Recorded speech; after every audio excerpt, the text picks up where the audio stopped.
Merci d'être avec nous sur Al24 News au sommaire de l'actualité de ce mercredi 20 août. L'Algérie célèbre la journée nationale du Moudjahid, commémorant le double anniversaire de l'offensive du Nord constantinois et du congrès de la Soumam 1955-1956, un souffle patriotique ayant inspiré d'autres nations à se libérer du joug colonial. L'entité sioniste fait plus de 60 martyrs au 684e jour de son agression génocidaire contre la bande de Gaza et annonce la mobilisation de 60 000 réservistes sionistes dans l'objectif d'occuper la ville de Gaza. Le Japon accueille des représentants d'une cinquantaine de pays africains à l'occasion de la 9e conférence internationale sur le développement de l'Afrique TICAD, objectif focalisé sur les besoins des pays africains en matière d'investissement. Et puis en France, la gauche s'engage dans le soutien au mouvement de blocage du 10 septembre avec en ligne de mire la censure du gouvernement. Bonsoir à tous. L'histoire de l'Algérie est jalonnée de dates qui ont façonné son destin. Celle du 20 août qui occupe une place singulière. Elle symbolise à la fois le sacrifice, l'unité et le combat pour la liberté. Aujourd'hui, les Algériens célèbrent la journée nationale du Moudjahid, commémorant le double anniversaire de l'offensive du Nord constantinois et du congrès de la Soumam 1955 et 1956. Ces deux dates auront à jamais consolidé l'éveil patriotique face à l'oppression des forces coloniales françaises. Asma Laïd. L'Algérie commémore aujourd'hui la journée nationale du Moudjahid dans un contexte marqué par la poursuite de la concrétisation de l'édification d'une Algérie forte par ses institutions et fortement attachée au serment des Chouhadés Moudjahidines et à la ligne de conduite de la glorieuse révolution du 1er novembre 1954. La journée nationale du Moudjahid commémorant le double anniversaire de l'offensive du Nord constantinois 20 août 1955 et du congrès de la Soumam 20 août 1956. Ces deux événements phares illustrent le ralliement du peuple algérien à la glorieuse révolution et le génie des dirigeants de l'armée de libération nationale. La célébration de cette journée se veut une occasion pour évoquer les étapes importantes de la révolution de libération nationale et les sacrifices des Chouhada et Moudjahidines en vue d'établir les liens et de rappeler aux jeunes générations les atrocités commises par le colonialisme. Une journée avec une forte symbolique, celle d'exprimer toute la reconnaissance aux Chouhada et Moudjahidines pour leur sacrifice durant la glorieuse guerre de libération. Cette journée demeure un symbole de la détermination du peuple algérien à accéder à sa liberté. La révolution algérienne est un exemple à suivre dont s'inspirent tous les peuples qui vivent toujours sous le joug du colonialisme. Le sacrifice, la résistance et la détermination ont été les mots d'ordre de ce combat qui a forcé l'admiration du monde entier. 63 ans après son indépendance, l'Algérie est plus que jamais révolutionnaire. Les 20 août 55 et 56 incarnent un esprit, celui de la prise en main par le peuple algérien de son propre destin, un souffle qui a inspiré d'autres nations à se libérer du joug du colonialisme. Tinhinan Makassi. Le 20 août 1956, le congrès de la Soumam a marqué une étape décisive dans la révolution algérienne, mais aussi dans l'histoire des luttes anticoloniales à travers le Sud global.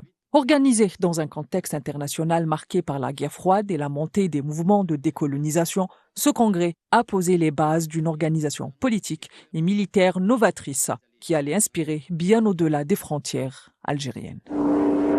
Face à l'oppression coloniale et aux enjeux géopolitiques complexes, le congrès de la Soumam a affirmé l'unité et la cohésion du Front de libération nationale, mais aussi la création d'une structure territoriale composée de 6 wilayas, ce qui a permis une coordination efficace de la lutte armée, tout en assurant un contrôle démocratique interne, élément indispensable pour mener une guerre révolutionnaire, structurée et durable. Cette organisation rigoureuse n'était pas seulement une réponse aux défis de la guerre de libération algérienne. Elle traduisait aussi une vision stratégique pour la place de l'Algérie dans le monde.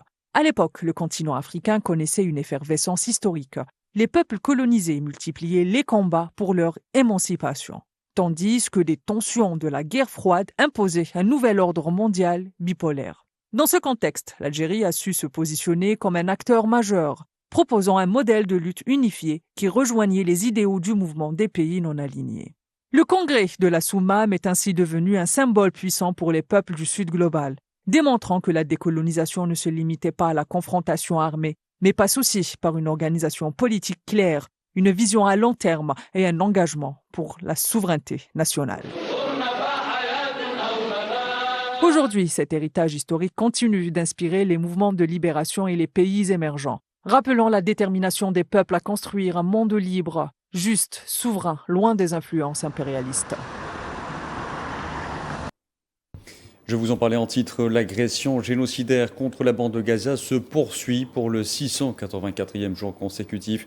Les forces de l'entité sioniste ont mené des bombardements sur plusieurs régions de l'enclave palestinienne, faisant plus de 60 martyrs, dont une dizaine qui attendaient de recevoir des aides humanitaires. Le bilan des victimes de ce génocide depuis le 7 octobre 2023 s'est alourdi à 62 122 martyrs et 156 758 blessés.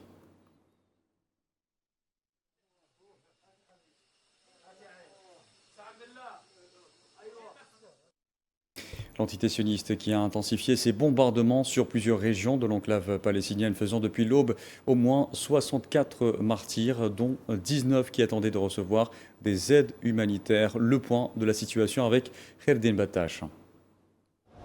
684e jour d'agression génocidaire sur Gaza, un récit de la mort infligée sous toutes les formes possibles et imaginables pour une machine de guerre impassible de froideur dans son entreprise de réduire tout un peuple et son territoire en un tas de poussière.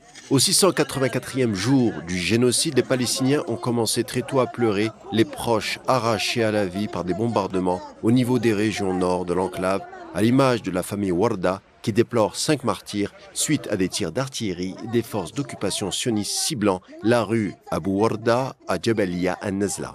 Dans le centre de la bande de Gaza, 2 citoyens sont tombés en martyrs et d'autres ont été blessés lors d'une frappe aérienne sioniste visant une maison dans le quartier d'El Mash'ala à Dar el-Bala. Auparavant, 5 citoyens étaient tombés en martyrs et d'autres ont été blessés lors de bombardements sionistes ciblant la rue El-Barakah dans la ville. 5 citoyens, dont 3 enfants, sont également tombés en martyrs lors d'un bombardement des forces sionistes contre une tente dans le quartier d'El-Basha. Dans la zone de Zarqa, à Haïtoufa, une femme et son enfant se sont éteints à la suite d'un bombardement opéré par l'aviation militaire sioniste, cette même aviation criminelle faisant par ailleurs 12 blessés, pas loin de là, dans les environs de Chirdouane. Au 684e jour de l'agression sur Gaza, la barbarie de cette machine de guerre ne baisse pas d'intensité au fil des heures. Pas moins de 8 martyrs sont à déplorer au sud dans la région de Mawassi à Khan Younes, où des tentes de déplacés ont été pris pour cible par des drones. Des exactions qui n'ont pas épargné les demandeurs d'aide alimentaire et qui ont fait 19 martyrs parmi une population affamée par la force militaire et contrainte à risquer ce qui lui reste de souffler pour tenter d'obtenir de la pitance au niveau des pièges de la mort de la GHF. Voilà, et nous venons d'apprendre que le nombre de martyrs qui attendaient de recevoir des aides humanitaires s'est alourdi à 27 aujourd'hui. Et l'ONU a critiqué l'entité sioniste pour avoir bloqué pendant plusieurs mois l'acheminement des tentes dans la bande de Gaza en dépit des ordres d'évacuation lancés aux civils de l'enclave palestinienne. Le porte-parole du Bureau des affaires humanitaires de l'ONU à Genève, Jens Laerke, a expliqué que les tentes étaient interdites d'entrer à Gaza depuis environ 5 mois et durant cette période, plus de 700 000 personnes ont été contraintes de changer fréquemment d'endroit.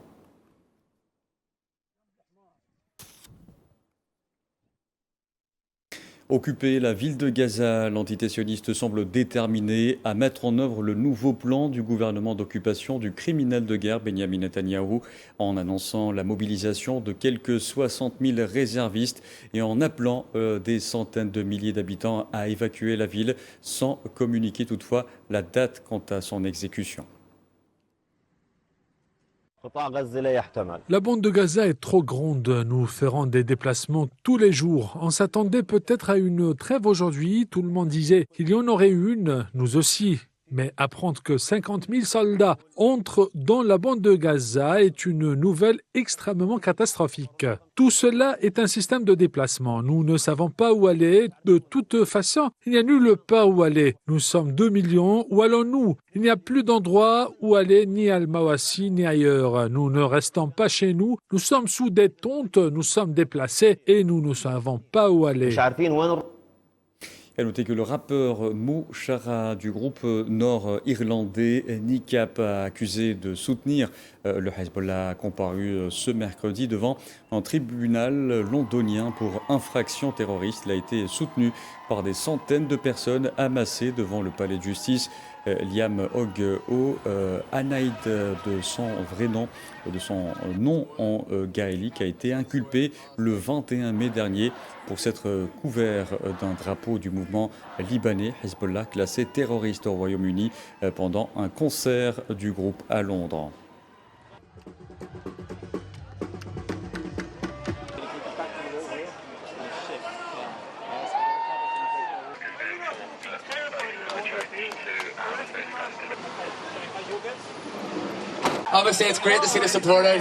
C'est évidemment formidable de voir le soutien ici. Nous savons que cette histoire ne se limite pas à moi.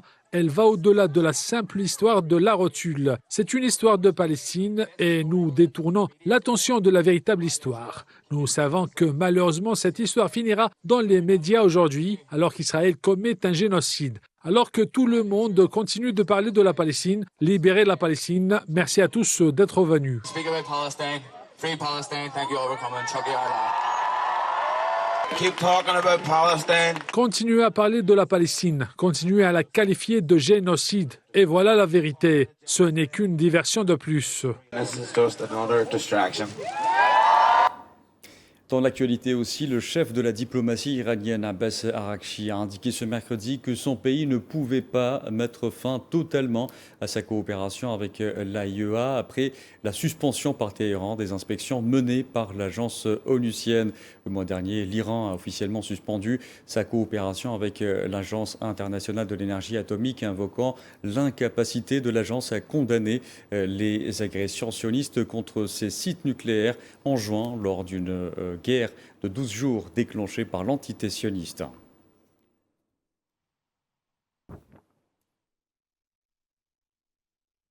Coopération algéro-koweïtienne, le ministre d'État algérien, ministre des Affaires étrangères, de la communauté nationale à l'étranger et des Affaires africaines, Ahmed Attaf, a reçu ce mercredi un appel téléphonique de son homologue koweïtien, Abdullah Ali Al-Yahya. L'entretien a été l'occasion de passer en revue les relations de fraternité et de coopération entre l'Algérie et le Koweït et les perspectives de leur renforcement. Conformément aux orientations des dirigeants des deux pays, les deux ministres ont également abordé les récents développements au niveau régional et international.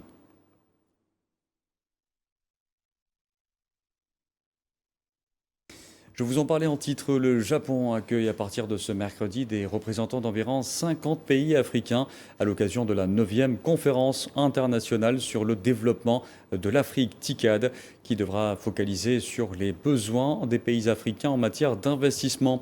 La conférence de 3 jours qui se tient à Yokohama devrait également permettre des discussions sur d'éventuels accords de libre-échange entre le Japon et des pays africains, des garanties de prêts et des incitations à l'investissement pour les entreprises japonaises.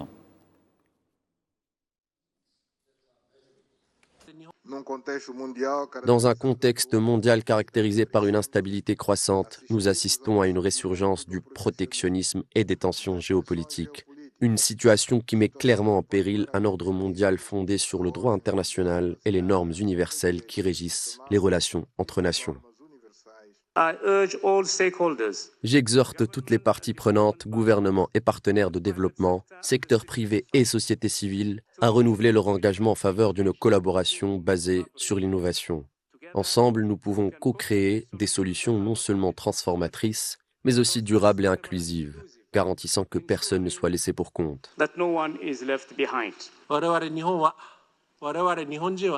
Tout comme nous l'avons fait autrefois en Asie, nous, le peuple japonais, souhaitons rire, pleurer, transpirer aux côtés des peuples d'Afrique. Nous nous réunissons à une époque de crise interconnectée et de profonde inégalité. Pour faire face à ces crises, il faut se concentrer clairement, non seulement sur le développement de l'Afrique, mais aussi le développement avec l'Afrique. Je salue le Japon d'avoir placé cet aspect au cœur de sa coopération avec le continent. Représentant le président algérien Abdelmadjid Tebboune, le ministre de l'économie, de la connaissance des start-up et des micro-entreprises, Nourdine Ouaddah, participe aux travaux de la TICAD à Yokohama. L'Algérie entend renforcer sa présence dans les grands forums internationaux et traduire son engagement constant en faveur du développement du continent africain à travers la consolidation de partenariats stratégiques avec le Japon et d'autres partenaires internationaux.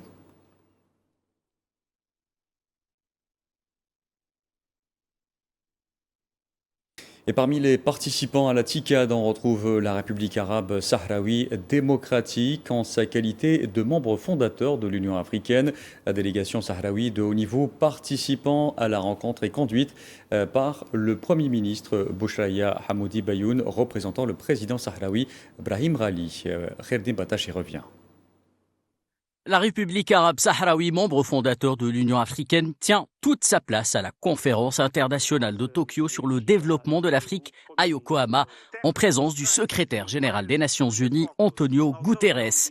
Une participation remarquée, jugée par de nombreux observateurs comme un nouvel échec diplomatique pour le Maroc, qui intensifie ses manœuvres insidieuses pour tenter en vain de mettre un voile sur la juste cause du peuple sahraoui. La délégation sahraoui de haut niveau est conduite par le Premier ministre Bouchraya Hamoudi Bayoun, représentant le président de la République sahraoui Brahim Ghali. Il est accompagné du ministre des Affaires étrangères et des Affaires africaines Mohamed Yeslem Beissat et de l'ambassadeur Lamine Maali, représentant permanent de la RASD auprès de l'Union africaine. Le ministre sahraoui des Affaires étrangères, justement, Mohamed Yeslem Beissat, a confirmé que le Maroc a subi un revers majeur lors de la conférence internationale de Tokyo sur le développement de l'Afrique, TICAD 9. Selon le diplomate sahraoui, ce revers est dû non seulement à l'échec des tentatives d'empêcher la participation de la République sahraoui, mais aussi au refus des participants de supprimer une phrase mettant l'accent sur les partenariats avec les États membres de l'Union africaine. La République sahraoui a également participé aux 2 réunions préparatoires de cet événement important tenu mardi dernier au niveau des hauts responsables et des ministres des pays de l'Union africaine et du Japon, malgré les tentatives de la délégation marocaine ayant cherché par tous les moyens à entraver la participation de la délégation sahraoui. Et en parlant de cette participation, les autorités japonaises, en coordination avec la Commission de l'Union africaine, ont pris des mesures de sécurité renforcées pour assurer une participation sûre et sans heurts à la délégation sahraoui et la protéger de tout éventuel obstacle qui pourrait entraver sa participation aux travaux de la conférence. Pour rappel, le Maroc avait tenté, il y a près d'un an, par tous les moyens possibles, d'entraver la participation de la RASD au 8e sommet de la TICAD au Japon. C'est pourquoi les autorités japonaises ont veillé à assurer une protection rapprochée et renforcée au Premier ministre et au ministre des Affaires étrangères de la RASD pour que l'incident d'agression dont avait été victime la délégation sahraoui ne se reproduise plus.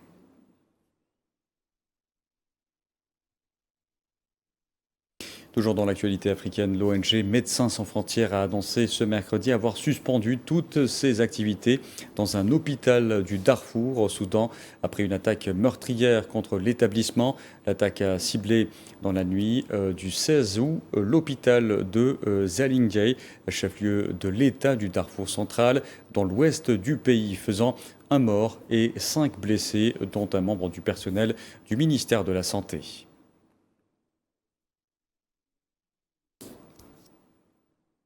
Le bilan de l'attaque survenue hier contre une mosquée de l'État de Katsina dans le nord du Nigeria s'est élevé à au moins 50 morts selon des médias dans un nouveau bilan. Environ 60 autres personnes ont été prises en otage par les assaillants et emmenées dans un endroit inconnu. L'attaque s'est produite dans le village isolé d'Ougouane Mantou dans le district de Malumfashi.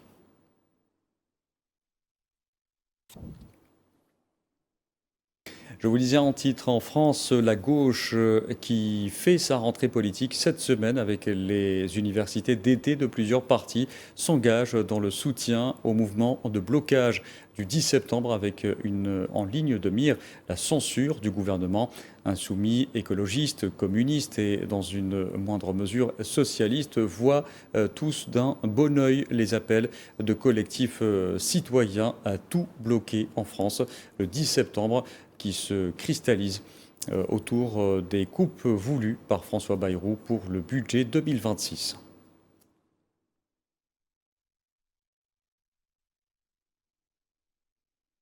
La France ou la possibilité que Renault participe à la production de drones militaires pour l'Ukraine et la France a suscité un vif débat interne et une vague de réactions parmi les salariés du groupe. Nombre d'entre eux y voient un dévoiement de leur travail. Mohamed Wali Ben Chaban. Au moment où le monde cherche une paix durable en Ukraine, la France mobilise ses entreprises à des fins militaires. Renault a été approché par le ministère des Armées pour s'implanter en Ukraine afin d'y produire des drones destinés à équiper aussi bien les forces armées ukrainiennes que françaises. En face, le refus catégorique des salariés de Renault de participer à la fabrication de drones en faveur de l'Ukraine met en lumière un climat social tendu en France, révélateur de fractures politiques de plus en plus profondes. Ce geste dépasse le cadre d'un simple acte syndical. Il interroge sur l'alignement de la politique française sur les intérêts militaires et plus largement sur la place de la France dans le conflit russo-ukrainien. Ce refus s'inscrit dans un contexte national déjà fragile, où l'instrumentalisation des entreprises à des fins d'agenda politique supranational ou d'alignement systématique aux logiques atlantistes exacerbe les tensions actuelles en France.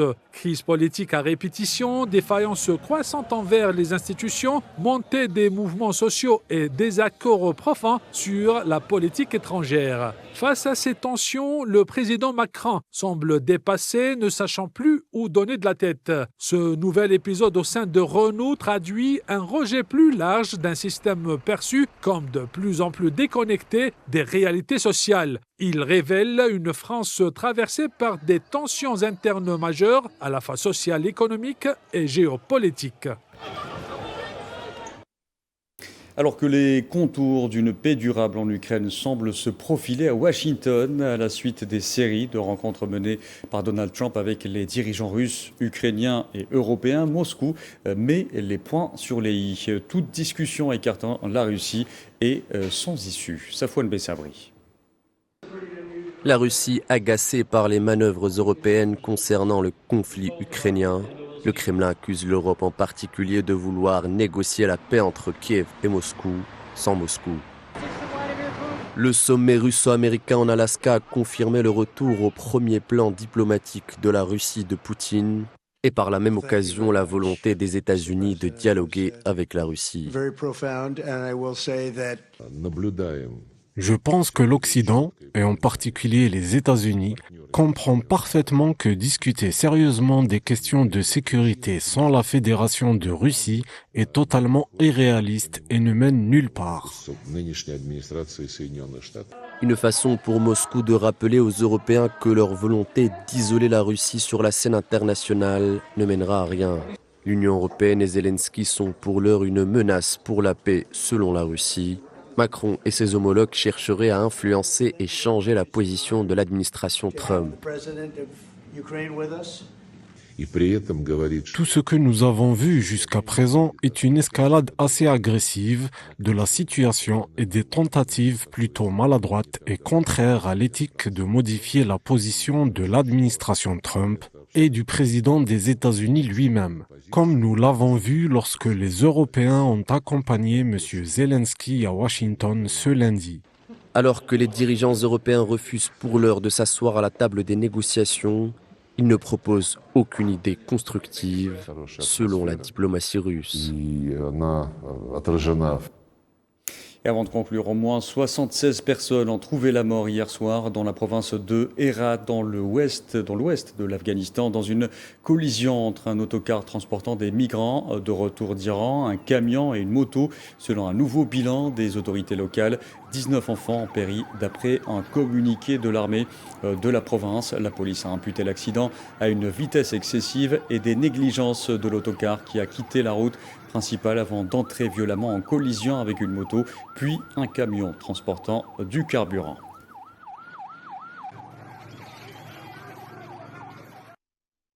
Voilà, et on arrive à la fin de ce journal. Merci à vous de l'avoir suivi. Vous pouvez revoir ce programme sur le site d'Al24 News ou à travers nos différentes plateformes en scannant le QR code qui s'affiche en bas de votre écran. Excellente soirée à tous.